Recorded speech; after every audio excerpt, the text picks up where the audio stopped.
Graça e paz, Igreja do Avivamento. Deus é bom e a sua misericórdia dura para sempre. Nós vamos ter hoje a ceia do Senhor e eu vou dar um tempinho para que chegue mais gente. E eu peço que você abra a sua Bíblia em Lucas capítulo 23. Lucas 23.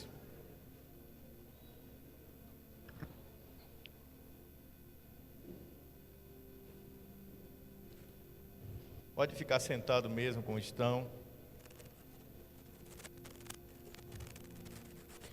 23.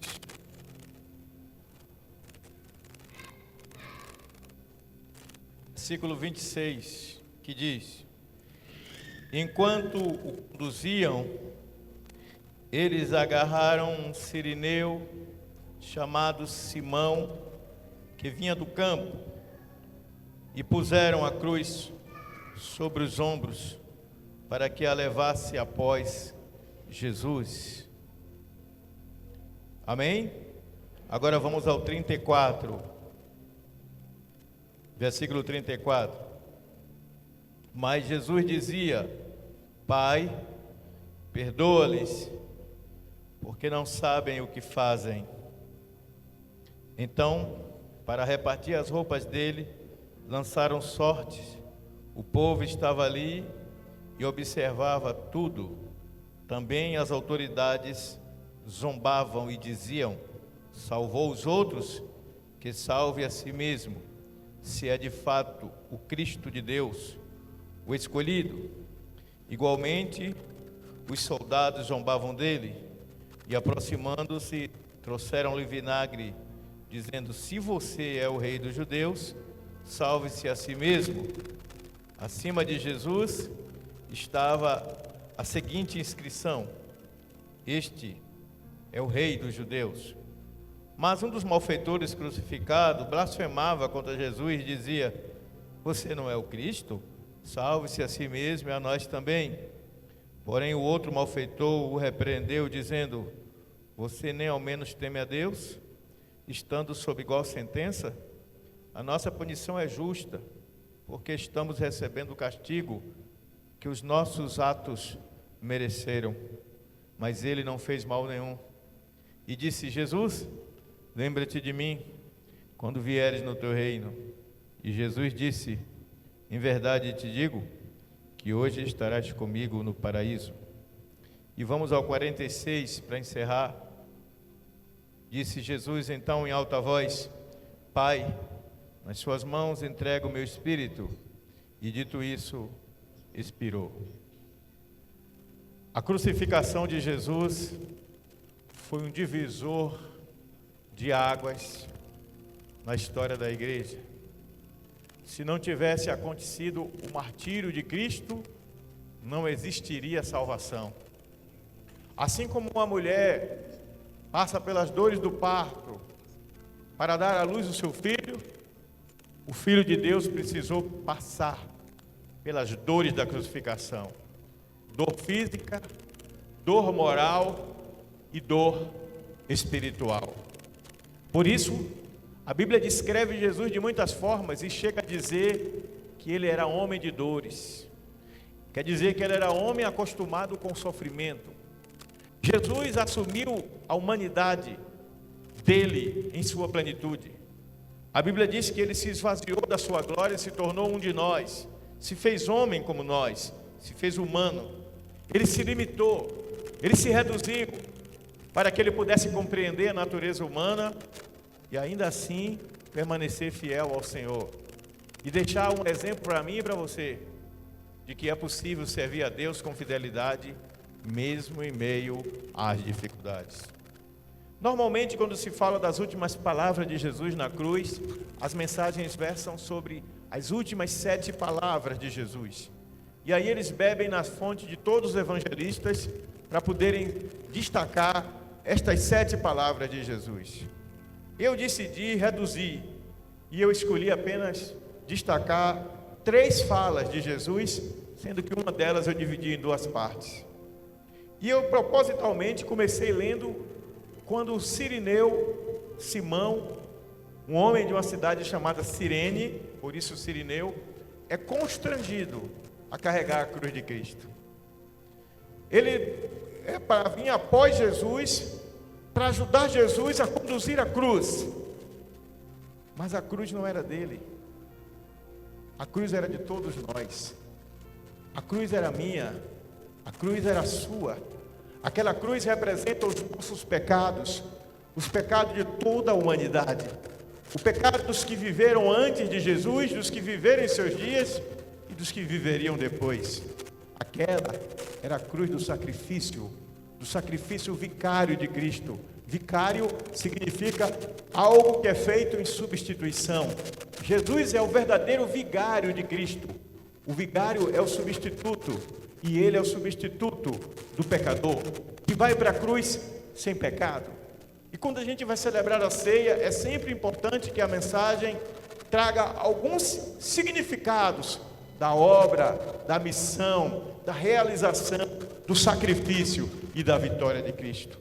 E eu destaquei estes aspectos para lembrar a vocês, em primeiro lugar, que quando Jesus Cristo nos lembra que devemos levar a nossa cruz, Ele não está dizendo que nós vamos conquistar a salvação por mérito.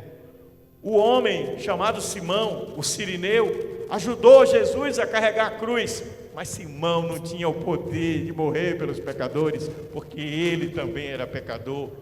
Você não tem o poder de salvar a si mesmo, mas você precisa do Salvador.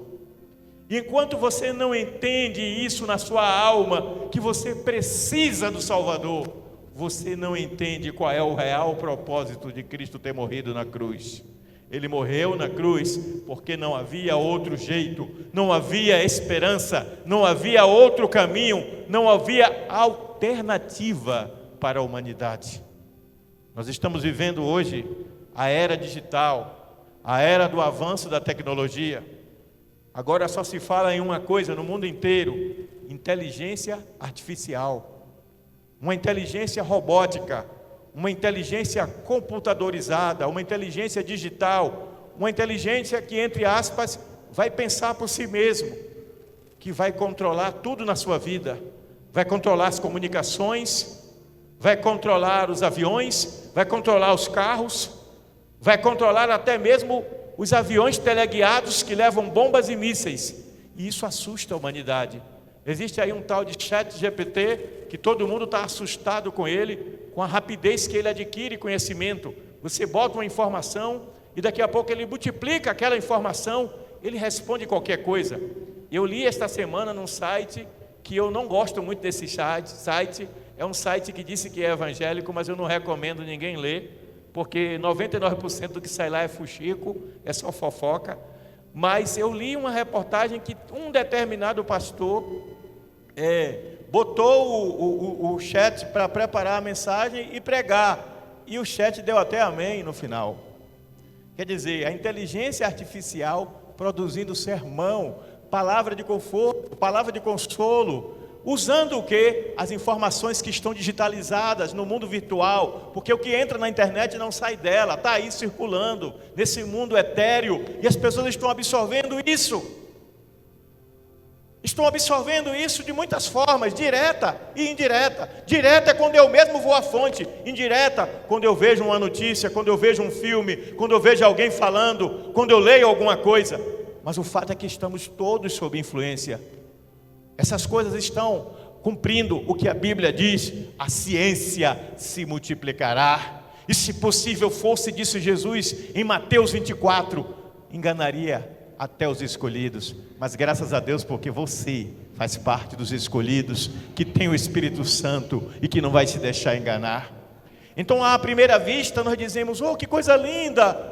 Simão Sirineu, ele levou a cruz de Cristo, ele ajudou Jesus a carregar a madeira da cruz, mas a cruz simbólica não é a cruz que salva. A cruz que nós falamos, a mensagem da cruz que pregamos, é o sacrifício de Cristo e não o pedaço de madeira. Tem muita gente cultuando o pedaço de madeira e está deixando de cultuar o Cristo vivo, que não permaneceu na cruz, nem permaneceu no túmulo. Ele ressuscitou, Ele está vivo. Perguntaram-me ontem: Um rapaz aqui de Juazeiro, evangélico, muito inteligente, me perguntou ontem pelo WhatsApp. E eu disse, eu vou usar isso na mensagem. O senhor acredita que existe vida extraterrestre? Eu disse, se eu não acreditasse, eu não acreditaria na Bíblia, porque Jesus Cristo disse que ele não é desse mundo. Jesus é um extraterrestre que assumiu a forma humana e veio à Terra, e que disse que tem um lugar fora da Terra, onde ele foi preparar lugar para os que creem nele, sejam transportados também para este lugar. E ele chamou esse lugar de casa do meu Pai. Ele disse em João 14, na casa do meu Pai, que não é neste planeta, há muitas moradas, e eu vou preparar lugar para que aonde eu estiver, estejais vós também. Dia de ceia é dia de lembrar disso, de que existe uma promessa de salvação, que este mundo está indo de mal a pior, que tem muita coisa que assusta, tem muita coisa que bate na porta, gera desespero, crise de ansiedade, síndrome do pânico, depressão, mas existe uma cura para tudo isso, e ela se chama a esperança na promessa de Cristo. Cristo prometeu, eu voltarei, e Ele voltará. Existe um hino muito bonito que diz assim, sei que um dia Ele volta para colher tudo aquilo que um dia semeou. Nesse dia todo homem vai saber o quê? A verdade do que plantou e a verdade do que colheu. E qual é a verdade básica que Jesus quer que eu absorva e que você absorva? Se resume em 3 palavras. Ele disse, eu sou caminho, eu sou verdade e eu sou vida. A palavra caminho, rodos, que traduzido por nós por caminho, de onde vem rodovia, significa via de acesso. Jesus está dizendo, eu sou a via de acesso ao coração do Pai. Não existe outra. Eu vou fazer penitência, não vai salvar você. Eu vou jejuar 45 dias, vai morrer antes dos 45. Vai morrer de inanição e não vai ser salvo. Eu vou dar um dízimo gordo, não vai ser salvo. Eu vou vender tudo que eu tenho, vou fazer voto de pobreza e vou agora viver de esmola, não vai se salvar, vai passar fome. Não há um único ato que você ou eu possamos fazer que nos dê direito à salvação. O único elo que nos leva ao coração do Pai é o sacrifício de Jesus Cristo na cruz do Calvário. Esta é a mensagem da cruz em primeiro lugar. Ele é canal de acesso. Eu e você somos como Cirineu. Neste mundo, Jesus disse, todo aquele que quiser vir após mim, tome cada dia a sua cruz. Tomamos todo dia um pouco da cruz de Cristo, mas a cruz que ele fala é aquela cruz de morrer um pouco para si mesmo. Não é a salvação conquistada por mérito, não é a autossalvação, porque a salvação vem pela graça, e graça é favor que eu não mereço, é graça, manifestação da misericórdia de Deus na minha vida. Diga comigo, eu sou salvo pela misericórdia de Deus, fruto do seu amor, não por meus méritos.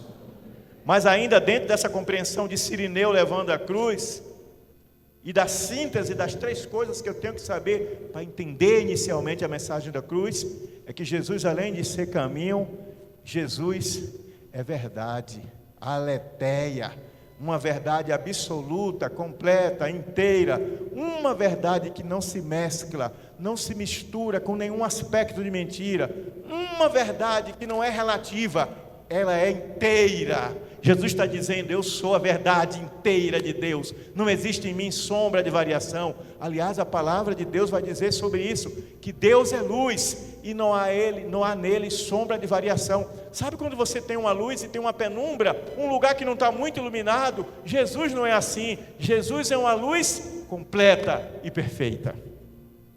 Completa e perfeita.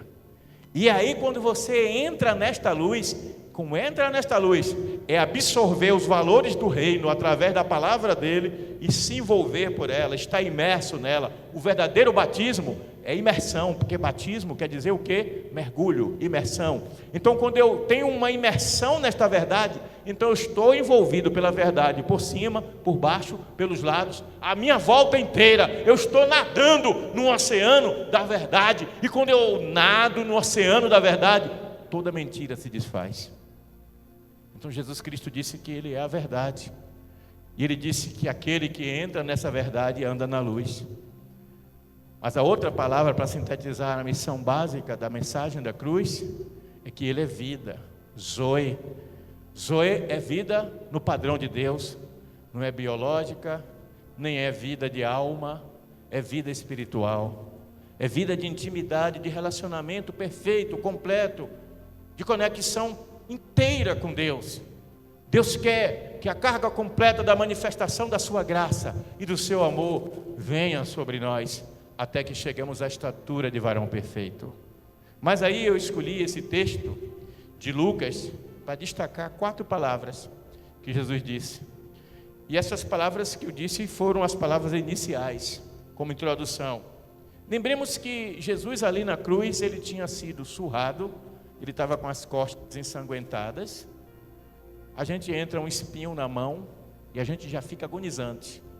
Agora imagine que ele foi surrado, as costas dele estavam em carne viva. Imagina que ele tinha um manto que foi colocado por Herodes, grudando na sua pele, e na sua fronte ele tinha uma coroa de espinhos cravada em sua fronte. Agora imagina que ele com o corpo todo marcado e dolorido, ele estava carregando uma cruz de madeira pesada, e ele caiu algumas vezes. Agora imagine, além disso tudo, a dor emocional que esse homem estava passando, o estresse emocional. Ele estava olhando à sua volta as pessoas, e ele vendo ali o povo rejeitando ele. Se tu és o Cristo, salva-te a ti mesmo e a nós também. Ele viu os soldados desprezando ele com as mesmas palavras. Ele viu as autoridades, tanto autoridades do povo romano como autoridades espirituais, zombando dele. Todos zombavam dele. Ele viu ao longe os discípulos que diziam que jamais o abandonariam. O texto bíblico diz que até as mulheres que o amavam tanto estavam olhando e observando tudo, sofrendo de longe, todos tomados pelo medo, pelo pavor. Se estão fazendo isso com ele, o que não farão conosco? Jesus compreendeu tudo isso. Jesus conhece e entende as minhas e as tuas fraquezas. Jesus conhece e entende as tuas e as minhas limitações, os momentos em que vacilamos e que temos vontade de desistir de uma coisa ou de outra, mas você já quis desistir de alguma coisa que era preciosa, que ainda é preciosa. Talvez até já tenha desistido e não tenha tido forças para lutar, para pegar de volta. Talvez tenha perdido, e Jesus está te dizendo que existem recomeços, novas oportunidades. Jesus te entende porque Ele foi humano como você, Ele compreende as suas limitações. Jesus compreende aquela pessoa que pensa em morrer, porque a vida perdeu sentido. Jesus compreende aquela pessoa que não tem forças às vezes nem para levantar da cama. Jesus compreende porque Ele viveu a plenitude da humanidade. Ele é aquele que um dia antes de ser preso, Ele estava no Calvário, no Getsemane, orando e dizendo: Pai, se possível for, passa de mim esse cálice, porque a minha alma está angustiada até a morte. Jesus experimentou a angústia de morte, porque Ele anteviu o sofrimento. Mas aí Jesus vai para a cruz, com as suas emoções abaladas. Eram os seus momentos finais, Ele está em uma situação completamente agonizante, estressante, dores por todo o corpo, humilhação, zombaria, cuspido, Ele foi cuspido, xingado, batiam nele: profetiza aí, quem foi que te bateu? E esse Jesus humilhado, fracassado aos olhos humanos, que não deu certo, que pregou uma mensagem de amor e deu com os burros na água, deu tudo errado. Jesus é um derrotado. Jesus aos olhos humanos é um derrotado, é um fracassado. Apostou errado, acreditou que tinha jeito para a humanidade, mas não tinha. Jesus tinha todos os ingredientes para estar revoltado. Eu já fiquei revoltado por um monte de coisas. É provável que todos vocês também, em algum momento da vida, tenham ficado revoltados por alguma coisa. Às vezes a gente se revolta com a esposa com o marido, os pais com os filhos com os pais, às vezes com um vizinho, um colega, um irmão da igreja. Todo mundo já se revoltou. E o que é que leva você a se revoltar? Indignação. Você se indigna. Por que você se indigna? Porque você se sente ultrajado, desrespeitado, desonrado. E toda pessoa que é desonrada, ela é excluída. E quando você se sente excluído, o sentimento da desonra, do ultraje, traz a vergonha. E isso tudo misturado, gente, produz um caldeirão de emoções que geralmente resulta em palavras inapropriadas, impensadas, quando não manifestações físicas de violência. Pergunto eu aos senhores e às senhoras, aos irmãos e irmãs, a você que está acompanhando em casa, Jesus tinha ou não todos os motivos para dizer lá na cruz: eu amaldiçoo vocês, eu vim do céu e me fiz homem, eu multipliquei os pães, eu parei o vento, eu curei enfermos, ressuscitei mortos, curei aleijado, curei cego, preguei o amor, ensinei a compaixão, fiz o que era bom. Seus malditos, vocês vão morrer, que caia fogo do céu e destrua todos. Humanamente falando-se, era o que poderia acontecer. É esse sentimento que está dominando a mente de muito crente hoje. Está cheio de crente hoje, dominado pelas emoções, incapacitados de fluir no Espírito, porque estão deixando que as suas emoções, justificáveis, mas não aceitáveis, vou repetir, justificáveis, mas não aceitáveis, dominem as suas atitudes. Meu irmão e minha irmã, eu e você temos todo o direito de sentir as emoções que quisermos sentir, mas enquanto servos de Jesus Cristo, somos discípulos dele, seus imitadores, e temos a obrigação de tomar a cada dia a nossa cruz, morrer para a indignação, morrer para a revolta, e ao comermos do pão e bebermos do cálice, estamos dizendo no mundo do Espírito, que através deste ato físico simbólico, nós estamos reafirmando que a nossa aliança com Cristo permanece viva e eficaz. Ele é o nosso exemplo, é o nosso modelo maior. E aí ele diz algumas palavras no livro de Lucas, capítulo 23, que eu destaquei aqui para fazer uma breve reflexão com vocês.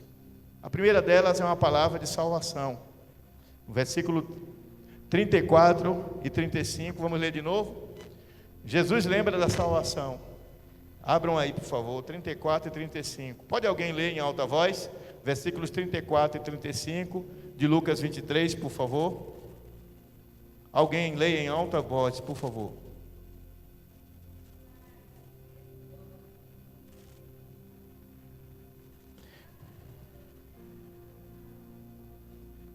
Pai, perdoa-os, eles não sabem o que fazem. Ele estava se referindo às pessoas que o estavam desprezando. Perdão não é uma coisa fácil de se praticar, porque o perdão, gente, basicamente é você renunciar o direito de revide ou o direito de indignação. O outro fez o mal a mim e eu tenho todo o direito de revidar. O outro fez o mal a mim e eu tenho todo o direito de guardar a mágoa dele. O outro fez o mal a mim, eu tenho todo o direito de, na primeira oportunidade, dar o troco. Essa é a visão humana. Por isso que Jesus, no livro de Mateus 5, 42 em diante, ele vai começar dizendo: ouvistes o que foi dito, olho por olho e dente por dente, eu, porém, vos digo. E aí ele começa uma nova doutrina, uma doutrina que vai além da lei. Ele começa a trazer a doutrina da graça, e a doutrina da graça começa com o perdão, com a convicção de que Deus olhou do céu e viu só pecadores e pecadoras, e eu sou o principal deles. Você pode dizer o mesmo de si, porque cada um conhece a si próprio. E quando Deus contemplou pecadores do céu, Ele viu seres imperfeitos. E aí Ele disse: eu vou mandar um perfeito para ser a referência da perfeição que eu quero que eles tenham. E Jesus Cristo é a perfeição de Deus, é a revelação de Deus do que Ele quer que nós sejamos. Quando Jesus libera o perdão, Jesus quebra uma maldição. Quando Jesus libera o perdão, Jesus abre uma porta de reconciliação. Isso mesmo, o perdão aproxima, o perdão reconcilia. O mundo diz que as pessoas que perdoam são ingênuas, são fracas, são bobas, são bestas. Mas na verdade Jesus não ensina isso.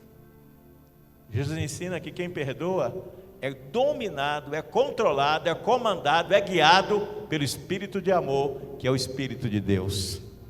Ora, se Deus foi capaz de me perdoar os pecados por meio de Jesus Cristo, por que eu não posso perdoar a ofensa do meu próximo, seja ele um irmão ou não?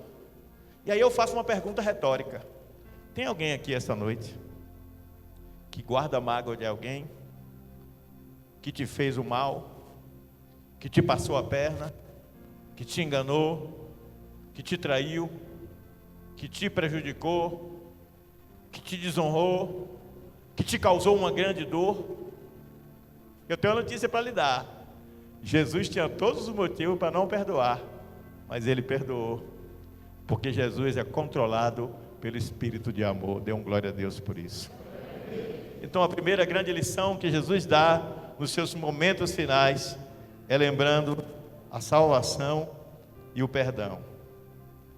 Mas aí os dois ladrões estão ali.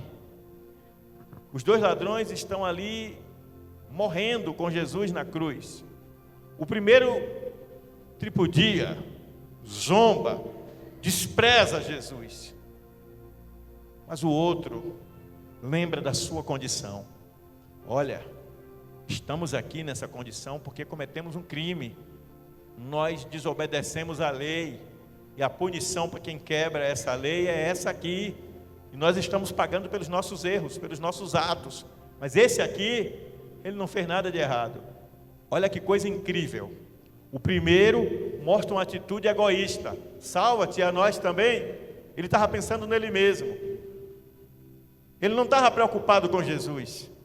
Mas o segundo mostra uma compreensão tão grande de que ele sabia quem era Jesus, que ele diz: este aqui não cometeu ato errado nenhum, mal algum. Ele conhecia a mensagem de Jesus. Existem pessoas que conhecem a mensagem de Jesus, mas não a praticam. Existem pessoas que andam nas igrejas, lotam os templos, carregam a Bíblia, leem a Bíblia, oram, jejuam, ofertam, falam até de Jesus para algumas pessoas, mas não encarnam a mensagem de Jesus no sentido de demonstrar amor e compaixão a quem está à sua volta. Jesus fez isso. Jesus olhou para aqueles dois ladrões, e aí você diz assim: mas por que Jesus só falou com um? Porque só um mostrou arrependimento.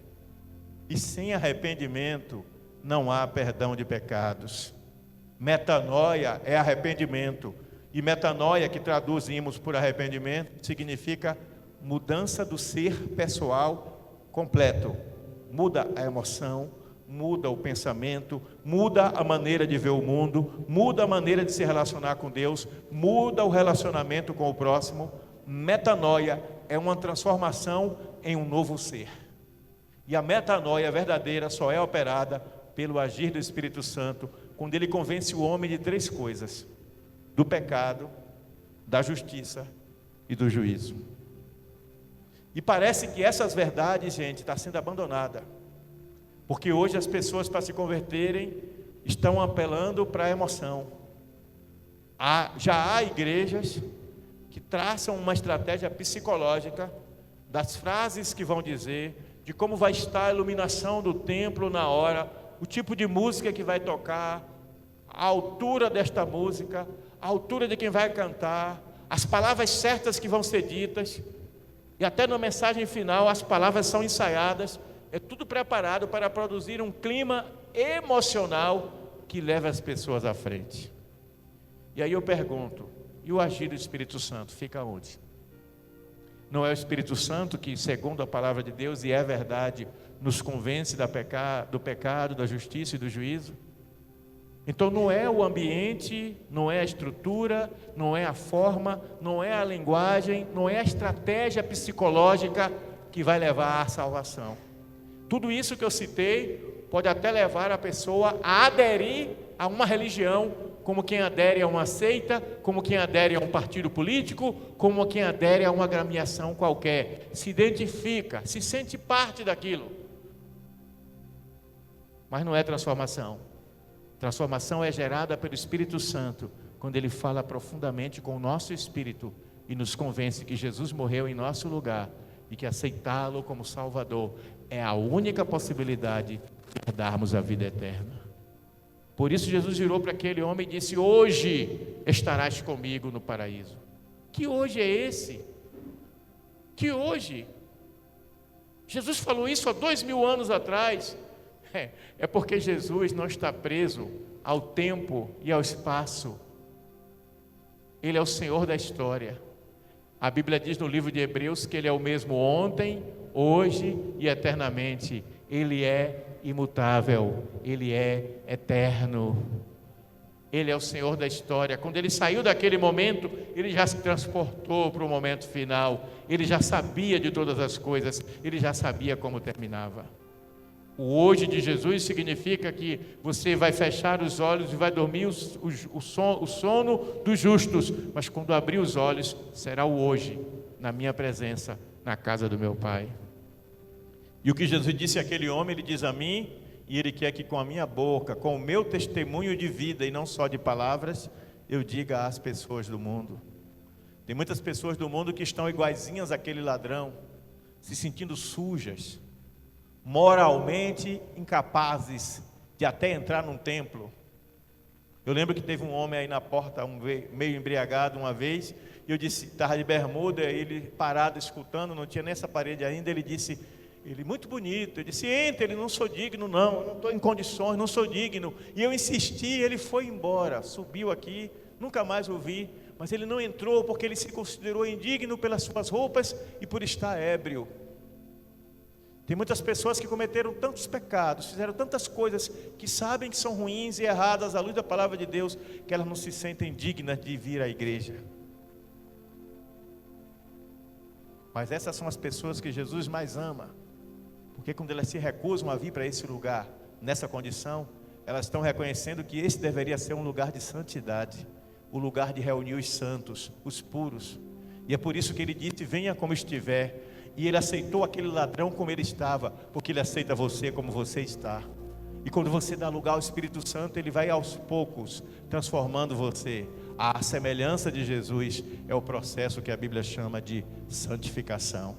E hoje, ao tomarmos da ceia, não devemos nos iludir, como algumas doutrinas dizem, que quando comemos do pão e bebemos do cálice, a santidade de Jesus entra em nós. Não tem nenhum respaldo bíblico isso, é invenção da mente humana.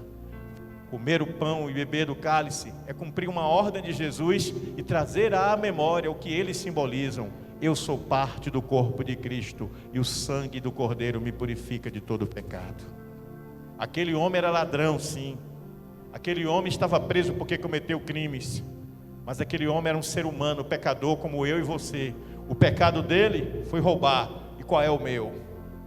Qual é o seu? Essa é uma pergunta que todos deveríamos fazer. Eu vi uma manchete hoje muito interessante. O pastor de uma das maiores igrejas dos Estados Unidos pediu afastamento temporário do púlpito. Aí todo mundo perguntou, meu Deus, o pastor cometeu pecado, escândalo. Ele disse, eu estou dominado por um pecado e preciso me curar dele. Eu estou orgulhoso. O orgulho tomou conta de mim. E orgulho é pecado, orgulho leva para o inferno. Não se preocupe que eu não cometi os outros pecados que vocês estão pensando. Mas eu tenho que me tornar puro e eu preciso vencer o orgulho que tomou conta de mim. Em 20 anos a igreja dele se tornou uma das maiores igrejas dos Estados Unidos. Ele ficou famoso e importante na linguagem do nordestino, ele ficou metido, se achando. Ele mesmo diz isso. Então o Espírito Santo falou a ele: se afaste de tudo, você vai ser um servo na igreja, vai fazer as coisas mais simples. Quando você vencer o orgulho, você volta para a sua posição. E assim ele fez.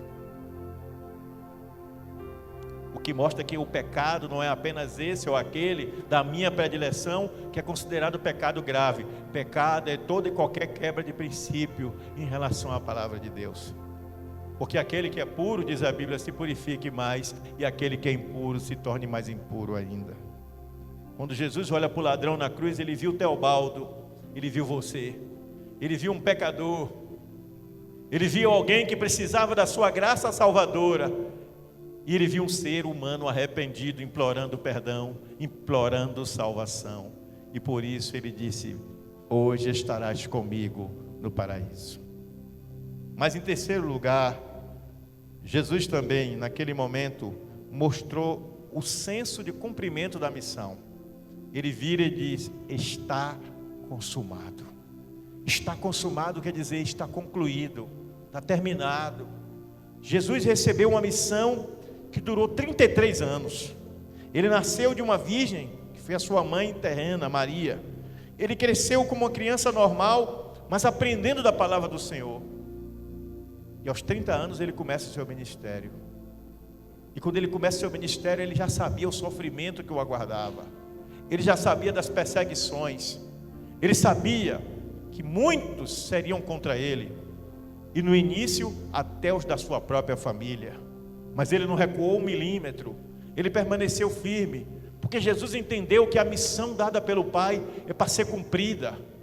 Missão, a gente não cumpre só quando as coisas estão bem, não. Missão, a gente não permanece nela só quando as coisas estão do nosso agrado, não. Missão, você abraça ela e vai até o fim.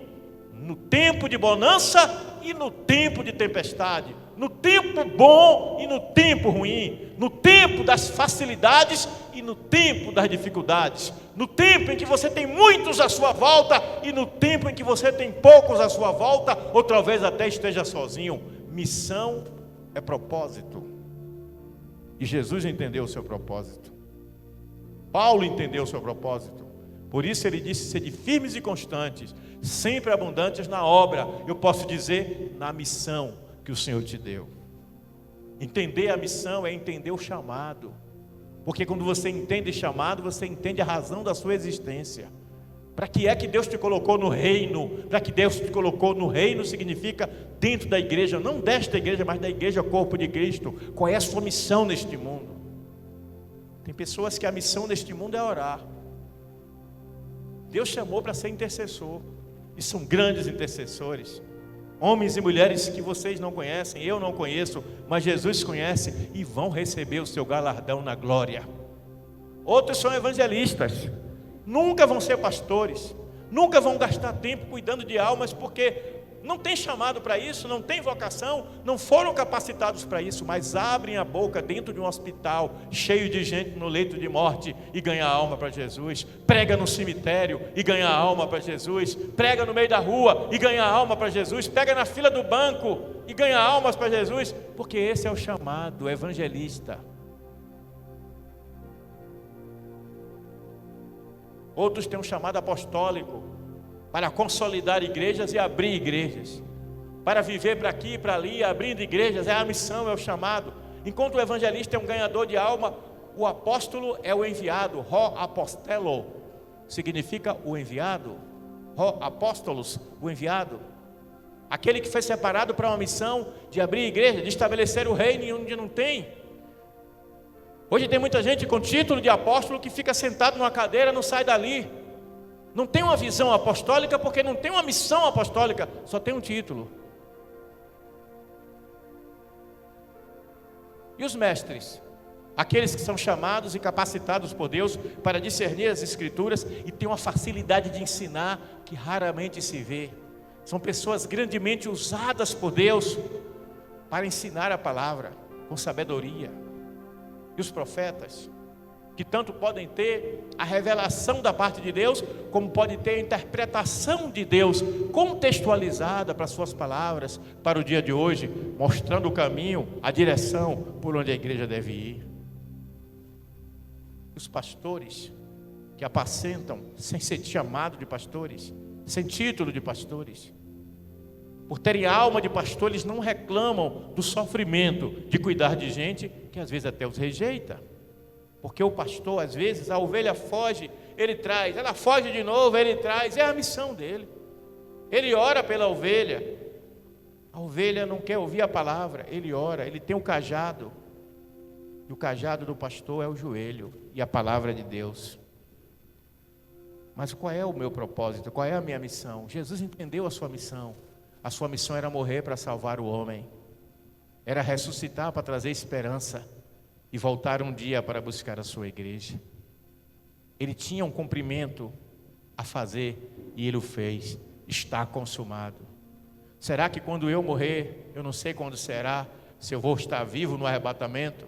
Será que eu vou poder no meu momento final, se Deus me der a graça de dizer palavras no meu momento final, eu vou poder olhar em volta, quem estiver em volta na cama, seja onde for, e dizer assim: cumpri a minha missão. O apóstolo Paulo diz: combati o bom combate, acabei a carreira e guardei a fé, e desde agora está me reservada a coroa da vida, a qual Deus preparou para mim. Paulo sabia da sua missão, cumpriu a sua missão, morreu consciente de que cumpriu o propósito. Procure saber de Deus qual é o propósito para a tua existência no reino e cumpra. Mesmo que você passe por dificuldade, não desista. Os que desistem não chegam ao cume. Os que desistem não encontram as joias preciosas, as gemas, as pedras preciosas ocultas no mais profundo da terra. Deus te deu uma missão. Peça forças a Ele e vá até o fim. Porque Jesus, seu exemplo, meu exemplo, Ele não desistiu. Falar da ceia é lembrar que Ele não desistiu. Ele consumou a missão. Mas dentro dessa mesma palavra, está consumado, ele completa dizendo assim: Pai, em tuas mãos, depois de dizer que está consumado, em tuas mãos entrego o meu espírito. Aqui temos duas verdades nessa fala.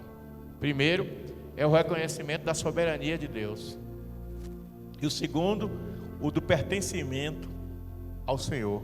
Espera aí, Jesus não é parte da Trindade? Mas naquele momento ele estava morrendo como homem. Ele era o filho da humanidade, morrendo para salvar o homem. Jesus reconhece a soberania, o poder, a autoridade do Pai. Há pelo menos duas passagens significativas que mostram isso. Uma é esta, e a outra é quando ele diz que daquele dia e hora em que ele há de voltar, ninguém sabe, a não ser o Pai que está nos céus. E hoje, o que nós vemos na igreja? Muita gente querendo assumir as rédeas da própria vida, a rédea da própria história, ao invés de fazer o que a palavra de Deus diz: vai para o teu quarto, para o teu aposento secreto, ora ao teu pai, e o teu pai que te vê em secreto te responderá. Ao invés de buscar a direção de Deus sobre o que fazer, que decisão tomar. Algumas semanas atrás, eu recebi uma proposta entre aspas tentadora, que muita gente gostaria de estar recebendo. Desde aquele dia eu estou em oração. Todo dia alguém que soube disso me pergunta: e aí, já se decidiu? Eu digo: estou orando. Ah, rapaz, eu no seu lugar já tinha dito sim. Estou orando, porque enquanto o meu Deus não me der paz aqui dentro de que é vontade dele, eu não farei. Eu não tomarei esta posição, eu não assumirei este propósito. Porque quando você assume um propósito, presta atenção, igreja, estou terminando. Quando você assume um propósito dentro da direção de Deus, não fique se iludindo, feito um tolo ou uma tola, de que todo mundo vai bater palminha e dizer: que legal essa decisão que você tomou. Não, toda decisão que você tomar é sua. É sua. O que você tem que ter é somente uma coisa: a certeza de que aquela decisão te coloca no centro da vontade de Deus para a sua vida. Qual é a vontade de Deus para mim em relação a isso. A palavra do Senhor diz: nunca diga vou a uma cidade negociar e ganhar dinheiro, mas diga, se o Senhor quiser, irei àquela cidade, se o Senhor quiser, ali farei negócio, se o Senhor quiser, ali prosperarei. Esse conceito do se o Senhor quiser é a ideia da submissão à soberania, ao controle, ao comando de Deus. Existem coisas que humanamente são boas, humanamente vão trazer vantagem, humanamente vão abençoar você. E eu vou dizer algo mais forte ainda, prepare a igreja para ouvir isso. Humanamente e biblicamente não é pecado. Aí é que está o negócio. Tem coisas que vai chegar para a sua vida que não é pecado, mas não é o que Deus quer para você. Vou falar de 2 exemplos básicos. Número 1, eu sou solteiro, sou jovem. Não vou dizer eu, né, que eu não sou tão jovem não sou mais jovem, né? Um jovem aqui, uma jovem, um rapaz, uma moça quer casar. E aí, está orando a Deus que quer casar. E apareceu uma moça crente, serva do Senhor, mas ela não é lá muito bonitinha fisicamente. Ela não é tão atraente. Aí o camarada diz assim: ô Senhor, ela é uma serva fiel, né? Uma mulher de oração e tudo, mas eu queria uma mais bonitinha, uma mais jeitosa, Senhor. Ou a moça pode dizer o mesmo do rapaz. E aí vai atrás de alguém que fisicamente atende às suas expectativas do que seria jeitoso, bonito. E aí se envolve com aquela pessoa que também é crente, namora, noiva, respeita a pessoa, não comete nenhum ato antes do casamento, casa, tudo certinho, mas não buscou conhecer a vontade do Senhor. É por isso que o apóstolo vai dizer que tem casamento que não é no Senhor. Tem casamento que a motivação é humana. O que acontece? O casamento não dá certo, porque não foi no Senhor. Ou os dois, ou um dos dois, em algum momento, desvincula. Mas vou dar um outro exemplo. Um emprego. Surge uma oportunidade de emprego. Vai trabalhar num lugar longe, onde eu vou ganhar dinheiro, muito dinheiro, e que não é pecado, não é um trabalho desonesto, é um trabalho lícito, mas esse trabalho vai me colocar num lugar onde não tem igreja, distante da comunhão, e eu corro o risco ainda de até me desviar, porque aquele lugar ali dizem que tem muita prostituição e que as mulheres não dão sossego aos homens. Aí eu, pensando no dinheiro que eu vou ganhar, na riqueza que eu vou acumular em pouco tempo, me mando para lá pensando na vantagem material. Não fui para nada desonesto, não fui por caminhos ilícitos, fui contratado pela minha capacidade e ali entrei, estou trabalhando honestamente e ganhando dinheiro, mas não estou onde Deus quer, porque Deus tinha um plano de que eu continuasse aqui ganhando menos o suficiente para me manter, e lá na frente Deus ia me transformar num pastor. Eu fiz o concurso do Banco do Brasil porque eu queria dar uma vida melhor para minha mãe, e eu não passei no concurso do Brasil por um triz, por uma notinha numa prova de matemática. Eu não passei no concurso do Banco do Brasil. Fiquei revoltado uns dias, chateado, quando eu vi as minhas notas. Conheço gente que hoje trabalha no Banco do Brasil, que eu achava que eu sabia mais do que eles, e passaram, e eu não passei. Passado um tempo, Deus me chama para a obra, e eu vim para Juazeiro ser vosso pastor. Fico me perguntando, se eu tivesse passado no Banco do Brasil, havia vagas na Bahia, mas havia mais vagas em Sergipe. Talvez eu fosse trabalhar em Sergipe, talvez eu fosse um crente, uma bênção de Deus, membro da igreja, sentado no banco, talvez professor da escola dominical, ganhando bem no banco, mas talvez não fosse pastor. Deus tinha um plano e um propósito para a minha vida. Aprenda a não reclamar do que Deus está fazendo com a tua vida. Aprenda a não reclamar do que está acontecendo com você. Se você está vivendo dignamente na presença de Deus, e se os eventuais erros que você cometeu, sejam eles quais forem, você já os confessou ao Senhor e pediu o seu perdão, mantenha-se na rota, porque Deus vai te abençoar. Nós vamos ter a ceia dentro de alguns minutos, e eu quero encerrar dizendo o seguinte: Jesus é o meu e o teu modelo.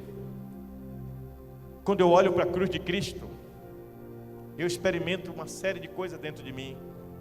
Eu fico achando que eu ainda não entendi direito tudo que Ele quer me dizer com a sua mensagem de morte na cruz. Eu fico imaginando que eu ainda não sou o ser humano que Ele quer que eu seja. Eu fico pensando que às vezes eu ainda sou egoísta. Eu penso demais em mim, eu penso demais nos interesses da minha família, da minha igreja, dos meus irmãos. Até essa expressão minha igreja, esse sentimento de posse, que Jesus disse que a igreja é dele.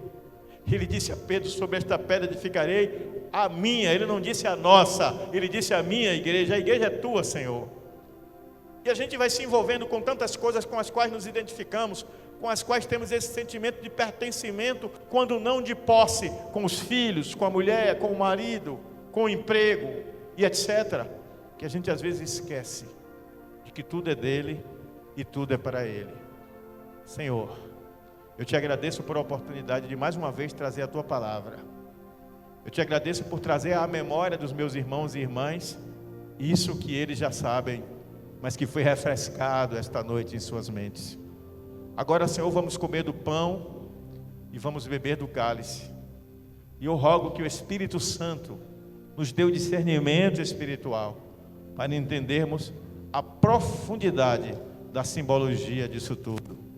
O que significa ser parte do teu corpo e o que significa o beber do teu sangue.